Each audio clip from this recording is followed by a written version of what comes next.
दिल्ली चुनाव में घूमते हुए अचानक बस स्टैंड पर हमारी नज़र एक शख्स पर पड़ी और हम इन्हें पहचान गए। दिल्ली वालों के लिए ये चेहरा नया हो सकता है, लेकिन महराज भाई आपको यहाँ देखा तो हम रुक गए। और महराज मलिक जी आम आदमी पार्टी के विधायक हैं जम्मू कश्मीर से। जी हाँ, जम्मू कश्मीर के अकेले विधायक हैं आम आदमी पार्टी के, और यहाँ पर बैठे मिले। महराज भाई आपसे कुछ बात करनी है, अगर ये लगा लें तो बात हो जाएगी। महराज जी कब दिल्ली आए आप?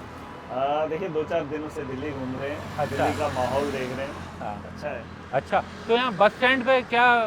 बस जा रहे हैं पार्टी ऑफिस। दिल्ली के कुछ इलाकों में जिम्मेदारियां हैं, बस उन इलाकों में जाने की तैयारी हो रही है। अच्छा। इंतजार हो रहा है गाड़ी का। तो यहाँ पे आप अपने किसी दोस्त वगैरह के पास हाँ। रुकते हैं? अच्छा, तो किन किन इलाकों में घूम चुके हैं आप? कितनी सीटों पे अभी तक जा करके माहौल देखा है? देखिए 5-7 सीटों पे हम घूम के आए। हाँ। माहौल अच्छा है, क्योंकि ऐसा है कि दिल्ली के अंदर जिन चीज़ों की ज़रूरत है उस पर काम हो रहा है। अब जो बाकी चीज़ें बची हैं उन पे भी उम्मीद लगाई जा सकती है कि अरविंद केजरीवाल जी इन कामों को कर सकते हैं, है ना। जो काम करने वाला होगा आप उससे उम्मीद लगा सकते हैं कि आदमी जो है ये बेहतर ज़रूरियात पे काम कर सकता है। बिजली, पानी, स्वास्थ्य और एजुकेशन को लेकर काम हुआ है। उसके अलावा भी अब जो बच्चे कुछ एक काम हैं, जैसे कुछ नए प्रोजेक्ट्स लाने होंगे दिल्ली के अंदर, उन पर भी फोकस किया जाएगा। और मुझे लगता है अरविंद जी से बेहतर दिल्ली को बेहतर बनाने के लिए कोई नहीं सोच सकता है। अब दिल्ली में बीजेपी ने एकदम चौतरफा कहा जाए कि अपना प्रचार भी तेज़ी से शुरू कर दिया। योगी आदित्यनाथ बीजेपी के फायर ब्रांड, हिंदुत्व ब्रांड है, वो भी दिल्ली में उनकी सभाएं लगाई जा रही हैं। किस तरह से इसको देखते हैं? क्या पोलराइजेशन की कोशिश भी दिल्ली में हो रही है? देखिए इन लोगों को धर्म पढ़ाने के लिए या धर्म को मनाने के लिए इनको स्कूल खोलने चाहिए थे। योगी आदित्यनाथ ने यूपी के अंदर स्कूलों को बंद किया और ज्ञान दिल्ली की गलियों में बांटेंगे। पढ़े लिखे लोगों के सामने क्या ही ज्ञान बांटेंगे। लेकिन हमने तो दिल्ली के अंदर बेहतर शिक्षा दी है, यूपी के अंदर उनने स्कूल बंद करे। अब धर्म का ज्ञान गलियों में नहीं बटेगा, धर्म का ज्ञान देना है तो उसके लिए कोई जगह तो बना लो। आपने उन संस्थाओं को बंद कर दिया है, लोगों को तालीम से दूर रखा है, एजुकेशन से दूर रखा है। तो गलियों में आपको लगता है कि मिनटों की सभाओं में आप लोगों को खरीद कर लाओगे तो उन्हें मिनटों में ज्ञान दे दोगे तो वो लोग मान जाएंगे? अरे दिल्ली के लोग पढ़े लिखे हैं। हाँ, अगर अब यूपी से उठा कर लेके आ रहे हो, सभाएं कर रहे हो, तो वो तो वैसे भी आपके साथ है, तालियां बजा रहे हैं, क्योंकि आपने उनको तालीम से महरूम रखा है, एजुकेशन से महरूम रखा है। दिल्ली के लोगों को पिछले 10 साल से तालीम याफ्ता बनाए। और दिल्ली जो खूबसूरत है देश का, ये मरकज़ है, ये मुल्क का मरकज़ है और यहाँ ज़हीन लोग रहते हैं और इनका फ़ैसला बेहतर होता है। जो देश को क्या दुनिया को स्वीकार करना पड़ता है। अरविंद केजरीवाल जी को इन लोगों ने मौका दिया। अरविंद केजरीवाल जी काम की राजनीति लेकर आए। योगी आदित्यनाथ के उन बयानों से कोई फ़र्क नहीं पड़ता। वो धर्म को सड़कों पर नहीं बेचे। बहुत हो गया ये धर्म के नाम पे राजनीति, हिंदू मुसलमान, ऐसा नहीं है। आप मुल्क की बेहतरी के लिए क्या कर रहे हो? आप दंगे और फसादात के अलावा कोई काम धंधा ही नहीं है आपके पास। क्या करोगे? कटवाओगे, लोगों को मरवाओगे, देश तो बदहाली की ओर जाएगा। अभी अमेरिका के अंदर एक जगह एक हादसा हुआ, लॉस एंजलिस। अब वहाँ उनको मजबूरी हो गई है, उनको सऊदी अरब से पता नहीं किन किन मुल्कों से जो है पैसा इकट्ठा करके उसको फिर से बनाना पड़ रहा है। और अगर आप दंगे फसादात करवाओगे, इस मुल्क को तोड़ कर क्या हासिल करोगे?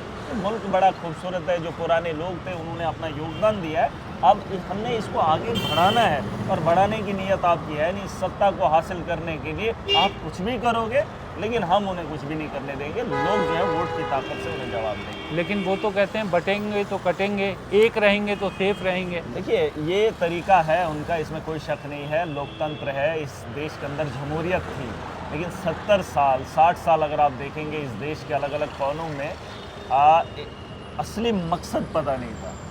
वोट इसलिए दिया जाता था कि जिसका दबदबा होता था, गुंडागर्दी जो करता था, जो नाम लिहाद होता था, बड़ा आदमी था, उसी को वोट देते थे। यार बड़ा आदमी है, दे दो इसको। लेकिन जो शराब दे दे या जो कपड़े दे दे, जो वक़्त पे उसे पैसा दे दे, वोट उसी को देते थे। लेकिन दिल्ली के लोगों ने असली लोकतंत्र का मकसद समझाया है। जिस मकसद से अंग्रेज़ों को यहाँ से भगाया था और जिस मकसद से ये मुल्क बना था, उस मुल्क के अंदर जो जमहूरियत थी उसका मकसद सिखाया है, मतलब सिखाया दिल्ली के लोगों ने। दिल्ली के लोगों ने फ्यूचर के लिए वोट दिया है, दिल्ली के लोगों ने मुस्तकबिल के लिए वोट दिया। उन्होंने शराब को वोट नहीं दिया, उन्होंने कपड़ों को वोट नहीं दिया, उन्होंने पैसे को, लालच को वोट नहीं दिया है। उन्होंने 10 साल पहले एक वोट दिया था बिजली, पानी, शिक्षा और स्वास्थ्य को। जो अरविंद केजरीवाल जी का मुद्दा था उन पे काम हुआ है और दिल्ली के अंदर खुशहाली है। मैं भी जम्मू कश्मीर से आता हूँ, मेरे स्कूलों की हालत का आप अंदाज़ा नहीं कर सकते, मेरे हॉस्टल का आप अंदाज़ा नहीं कर सकते हैं, बेरोज़गारी का आलम है। ये झूठ बोल सकते हैं, धर्म को बेचकर आप धार्मिक खुद नहीं हो, दूसरे को धर्म का ज्ञान कैसे दोगे? आप शिक्षा के क्षेत्र में बढ़ोतरी लाओ, तालीम को आम करो, एजुकेशन को आम करो, ज्ञान जब आ जाएगा, धर्म जब आ जाएगा तो दुनिया बहुत खूबसूरत दिखेगी। लेकिन दिल्ली में अरविंद केजरीवाल जी की सीट पर जो बीजेपी प्रत्याशी हैं उनको कैमरे पर देखा गया पैसा बांटते हुए, सामान बांटते हुए, चुनाव आचार संहिता लगने के बाद भी सामान बांटा गया और ये कहा गया कि इस बार दिल्ली में सब कुछ खुलेआम हो रहा है चुनाव आयोग की नाक के नीचे और पुलिस कोई कार्रवाई नहीं कर रही। पुलिस तो कार्रवाई नहीं करेगी क्योंकि गुंडागर्द लोग हैं, ये तो दहशतगर्द मैं नहीं कहता हूँ, क्योंकि ये गुंडागर्दी के लोकतंत्र की हत्या इसी तर्ज पे तो होती है। आप तो उसके पेज को या उनके कागजात को फाड़ नहीं सकते हो, बल्कि उसकी हत्या इसी तरह से होती है। आप शराब आम कर दोगे, आप गुंडागर्दी आम कर दोगे, आप लोगों के अंदर वो चीज़ें बांटोगे, वोट को छीनने की कोशिश करोगे। वोट छीनने की चीज़ नहीं है, वोट की ताकत का एहसास आप लोगों को कराओ, बताओ लोगों को कि वोट क्यों देना है, गिनाओ अपने काम, बताओ अपना मैनिफेस्टो कि हम वोट लेने के बाद क्या करेंगे। और उसके अलावा आप तो दिल्ली क्या पूरे देश के अंदर आपकी सरकार है, अलग अलग राज्यों में आपकी सरकार है, वहाँ आप भाजपा के लोगों ने क्या किया? 2 करोड़ नौकरियां देनी थी, 15 लाख की बात हुई थी, गैस सिलेंडर सस्ता करना था, क्या क्या नहीं इन्होंने किया। आज बोल रहे 2500 देंगे, अरविंद जी ने जब कहा 2100 दे देंगे तब ये रेवड़ी थी। बिजली फ्री की बात कर रहे हैं, रेवड़ी थी। एजुकेशन को बेहतर किया, और ये तो कह रहे हैं हम एजुकेशन यहाँ के स्कूलों के मुफ्त नहीं करेंगे, इनको एजुकेशन बंद करेंगे। इन्होंने ये तक कह दिया कि अब एजुकेशन जो है वो फ्री की नहीं चाहिए। क्यों नहीं चाहिए? एक आम आदमी कमा कर अपने बच्चे, अपने परिवार की खुशहाली देखना चाहता है और ये उसकी खुशियों को छीन लेना चाहते हैं। पहले रेवड़ी बोलते थे ये आम आदमी, अब हम तो 2100 दे रहे थे, अरविंद जी ने 2100 कह दिया, ये तो 2500 पे उतर आए। देखिए ये किसी भी हद तक जा सकते हैं। एक पागल आदमी को आपने देखा जो सड़क से चल रहा होता है, हो सकता है कि उसको पहले अच्छा था, पहले जैसे एक साधु आया, अभी कोई बाहर से था, अब वो कह रहा है बहुत कुछ बातें बोल रहा है, माँ बाप को छोड़ के बड़ी बड़ी बातें कर रहा है। आप देख रहे हैं उसको सोशल मीडिया पे हो रहा है, बहुत वायरल है। उसको लग रहा है कि दुनिया का सबसे सही इंसान मैं हूँ, क्योंकि उसका जहन अब खत्म हो गया है। ऊपर वाला ना इंसान की अक्ल को खत्म करके उसे ये दिखाता है, वो उसे लगता है मैं ही बड़ा हूँ। जैसे एक पागल रास्ते से जा रहा है, हम बता रहे हैं भाई साहब ये गलत है, दुनिया को दिख रहा है, लेकिन उसको वो अच्छा दिखता है। मोदी हर वो चीज़ करेगा जिससे उसे लगता है कि मेरे पास ताकत आ जाए, लेकिन उसको ये अहंकार अभी ख़त्म नहीं हुआ है। उसको समझ जाना चाहिए था कि 240 का आंकड़ा इस वक्त प्रधानमंत्री के पास है, किसी भी वक्त सरकार गिर सकती है। जिस तरह से वो लोगों को खींच रहे हैं, सरकारें तोड़ रहे हैं, मैं वही कह रहा हूँ कि अगर उसको तोड़ने की किसी ने सोच ली तो बड़ा मुश्किल है प्रधानमंत्री जी को। अहंकार नहीं होना चाहिए, इतना पागलपन मत कीजिए, इतने आप ऐसा कुछ नहीं कर सकते हो। आपने ये देखा है 2015 में जब चुनाव हुए थे, क्या क्या नहीं किया इन्होंने। मोदी की लहर थी, मोदी के बहुत सारे धुरंधर आए थे, क्या हुआ? 19 में चुनाव हुआ, मोदी घर घर पर्चे बांटे, गुंडागर्दी तब भी किया, शाहीन बाग का मुद्दा तब भी उठाया, लोगों को घसीट कर अंदर भी डाला। उन्हें क्या लगता है कि लोग समझदार नहीं है? अरे तुम कितने समझदार हो, दिल्ली की जनता पढ़ी लिखी है, इन्होंने 3 बार मुख्यमंत्री बना दिया है और इतिहास जड़ेंगे और बताएंगे आपको आपकी औकात। आपके पास तो इतने राज्य, वहाँ काम करके दिखाओ ना, यूपी के अंदर काम करके दिखाओ। आपके पास जम्मू कश्मीर रहा, कई साल तक गवर्नर का शासन रहा, मोदी तो कहता था आतंकवाद खत्म हुआ, नहीं हुआ।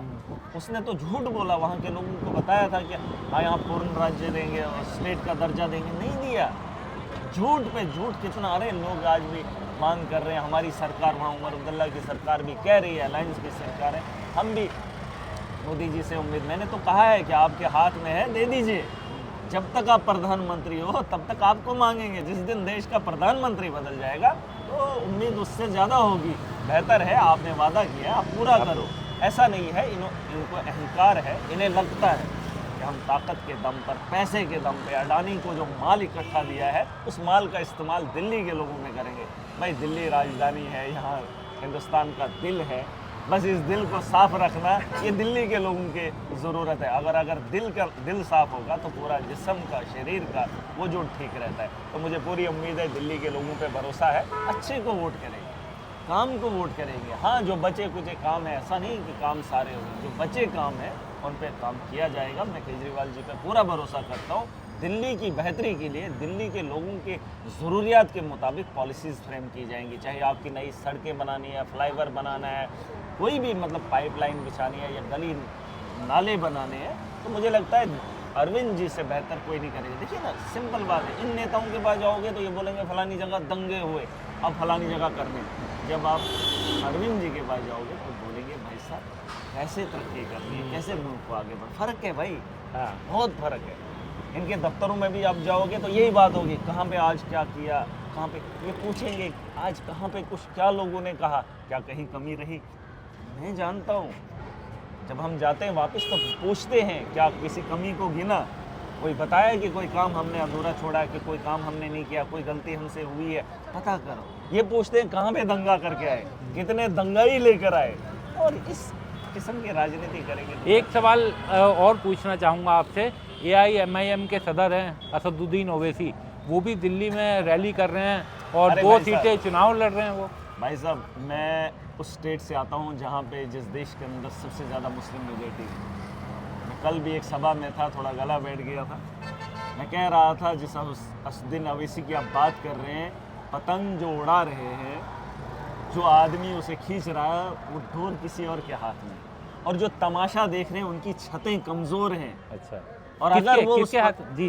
ढोल तो किसी और के हाथ में, पतंग उड़ रही है, जो आदमी देख रहा है उसकी छत कमज़ोर है, और उसका अगर नज़र पतंग पे है तो अगर गिर गया छत भी टूट जाएगी, इंसान भी ख़त्म हो जाएगा। सोचना पड़ेगा लोगों को। मुझे एक बात बताओ, अरविंद केजरीवाल जी को जेल डाला, सत्येंद्र जैन को डाला, मनीष सिसोदिया को डाला, आप मुझे बताओ, मुझे कई बार इन्होंने बहुत कुछ किया। ओवैसी को जो जहर उगलता है, वो जहर हिंदुओं के खिलाफ नहीं उगलता है या मोदी के खिलाफ नहीं उगलता है, वो मोदी का दोस्त है। भाई साहब, मैं दिल की बात बता रहा हूँ, राजनीति मोदी का दोस्त है ओवैसी, मोदी जी का दोस्त। मोदी जी उससे खुश है। आप मुझे बताओ उसको अंदर क्यों नहीं किया आज तक? जब केजरीवाल को अंदर कर सकता है, छोटे से आदमी महराज को अंदर किया जा सकता है, तो ओवैसी तो जहर उगलता है, क्यों नहीं उसको कभी अंदर किया? और शरेआम उसको सिक्योरिटी मिलती है, यहाँ पे अरविंद जी से सिक्योरिटी छीन ली जाती है। वो हिंदुओं को लगता है कि वो हमारे मुखालिफ है, उससे फ़ायदा हो रहा है, बीजेपी को डायरेक्ट फ़ायदा हो रहा है। उनका काम तो ओवैसी कर रहा है, उनका काम ओवैसी। अरे धर्म के नाम पे सियासत नहीं होनी चाहिए। ये मुल्क जहाँ हज़ारों किस्म के लोग हैं, आप, और ये मेरा धर्म नहीं कहता है, आप जिस मुल्क के अंदर रह रहे हैं उस मुल्क के आइन को मानना ज़रूरी है, और हमारा इंसानियत को दर्स दिया है। और वो आदमी खुल्लम खुल्ला एक आदमी जेल गया है, अरे हमारे तो हज़ारों जेल हैं, फिर क्या सबको टिकटें बांटना शुरू करें? वो तो इस वक्त मुसलमानों को वरगला लेंगे, अरे बाकी जगहों पे जो मुसलमान हैं उनके बारे में क्या सोच रहे हो? आप तो मेजॉरिटी में, किसी एक जगह मेजॉरिटी में आकर मुसलमानों को भड़का देंगे और नफरत का बाजार पूरे देश में गर्म करोगे। हम ऐसी राजनीति तो नहीं होने देंगे, और लोगों को बताना चाहते हैं। मैंने कहा पतंग को तो देख रहे उड़ते हुए, लेकिन जो आदमी उसका तमाशा देख रहा है और जिस छत से देख रहा है, वो छत भी टूटेगी, और उस आदमी का गिरना भी मुझे लगता है कहीं अंदेशा है। और जिसके हाथ में डोर है वो डोर कहीं और है, आप पता कर लो। हिंदू भाई नहीं जानते हैं, उन्हें नहीं पता है कि ये मोदी जी का दोस्त है। मोदी को पता है, क्योंकि मोदी उसे नहीं छेड़ता है। मोदी उसे उठा के अंदर कर दे ना, अंदर कर दे, मैं मानूं। और ये मुसलमानों का चोला पहनकर मुसलमानों से क्या साबित करना चाहते हैं? क्या साबित करना चाहते हैं? अरे इन्होंने हरियाणा के अंदर, आपने नहीं देखा कि चुनाव कैसे जीत गए? ये अपने महाराष्ट्र में क्या किया इन लोगों ने, है ना? तो इन लोगों को समझना चाहिए, ओवैसी जी को भी माननी चाहिए ये बात। MIM का सदर प्रधानमंत्री तो नहीं ना बन सकते, किसी इलाके का चीफ मिनिस्टर तो नहीं बन सकते। अरे क्या करोगे राजनीति में आके, हम ये करेंगे वो करेंगे? ये हिंदुस्तान है, इस मुल्क के अंदर जमहूरियत है, और जमहूरियत में सबको लेके चलना ये सबकी जिम्मेदारी है। आप मुसलमानों की रहबरी ना करें, आप इंसानियत की बात करें, और इंसानियत से बेहतर कोई धर्म नहीं है। और जिनकी बात आप कर रहे हैं, उठा उठा के जेल के अंदर डाला, मेरे जम्मू कश्मीर के हज़ारों नौजवान जेल की सलाखों के पीछे हैं, तो क्या बोले? वहाँ पे मुसलमान नहीं है क्या? वहाँ पे लड़ाई नहीं लड़ी? बस यहाँ पे आके 2 सीटों पे झंडा गाड़ देंगे, डोर किसी और के हाथ में देंगे, बोलेंगे पतंग उड़ा रहे हैं। ऐसा थोड़ी होता है। उन लोगों से भी मैं गुजारिश करना चाहूँगा, देखिए ज़रूरी है आपको समझना होगा। और अगर धर्म जैसे हिंदू का हो या मुस्लिम का हो या सिखों का हो, मैं नहीं समझता हूँ कि कोई पॉलिटिशियन ऐसा है जो धर्म को अच्छे से समझता है। अगर धर्म को जानने वाले लोग सियासत में आएंगे तो कोई गुनाह नहीं होगा सियासत के अंदर। लेकिन धर्म के लोग नहीं हैं। हमारे जम्मू कश्मीर में भी मुस्लिम मेजॉरिटी है, लेकिन वहाँ पे मुसलमान लोग नहीं है। जो मकसद होता है मुसलमान का इंसाफ करना, इंसाफ पसंद, नफरत नहीं होती है। लेकिन वहाँ पर जो बाजार गर्म है कई सालों से, कोई भी नहीं है। पूरा कंप्लीट मुसलमान नहीं है। नमाजें छूट जाती हैं, जुमे छूट जाते हैं, रोज़े छूट जाते हैं। जो हमारे लीडर हैं, मैं खुद हूँ, मेरा भी छूट जाता, मैं क्यों छोड़ दूँ? अरे नहीं हो पाता है। और वो लीडर मुकम्मल नहीं है अगर वो अपने दीन पे मुकम्मल नहीं है। उसे आप मुसलमानों का रहबर नहीं कह सकते। फिलहाल तो ये देश लोकतंत्र से बना है, यहाँ जमहूरियत है, यहाँ का निज़ाम अपना है, हमें उसमें चलना है। और मुझे खुशी है इस मुल्क का आइन सबसे खूबसूरत है अलग देशों से, और मुझे पसंद है, हम इसके साथ जुड़े। और मुझे पूरी उम्मीद है दिल्ली इस बार फिर से इतिहास लिखेगी। बहुत शुक्रिया महराज भाई, आपकी पार्टी को शुभकामनाएं और आपको एक बार फिर MLA बनने की बहुत दिल्ली के लोगों से गुजारिश करना चाहूँगा, आपके पास मौका है। आप सिर्फ दिल्ली के लोग इस चुनाव का हिस्सा नहीं है, आपको पूरा देश देख रहा है, क्योंकि हिंदुस्तान का दिल दिल्ली है और दिल की सफाई करना बड़ा ज़रूरी है। अगर दिल में कहीं खराबी हो, खून अच्छा से साफ़ नहीं होगा, तो दिल का साफ़ रहना बड़ा ज़रूरी है, ताकि शरीर आपका साफ़ रहे। दिल्ली पे नज़रें सबकी है, हमें भी भरोसा है, काम की राजनीति होनी चाहिए। अगर स्कूल बने, अगर बिजली आपकी आए, अगर हेल्थ में काम हुआ, ठीक है, तो आप ये चीज़ें आगे की उम्मीद करो कि आगे नेक्स्ट स्टेप में कुछ और काम करेंगे। अगर आप भाजपा को लाएंगे, बिजली भी बंद हो जाएगी, आपके अस्पतालों के अंदर इलाज भी ख़त्म हो जाएगा, दंगे फसादात आम होंगे। दिल्ली दंगे का मरकज़ नहीं बनाना है, दिल्ली जो है काम करने का एक मरकज़ बनाना है, जिससे देश सीखे। तो इसी तरह की मुलाकात दिल्ली की बड़ी राजनीतिक शख्सियतों से आपकी करवाते रहेंगे दिल्ली के चुनाव के दौरान। देखते रहिए द स्वतंत्र।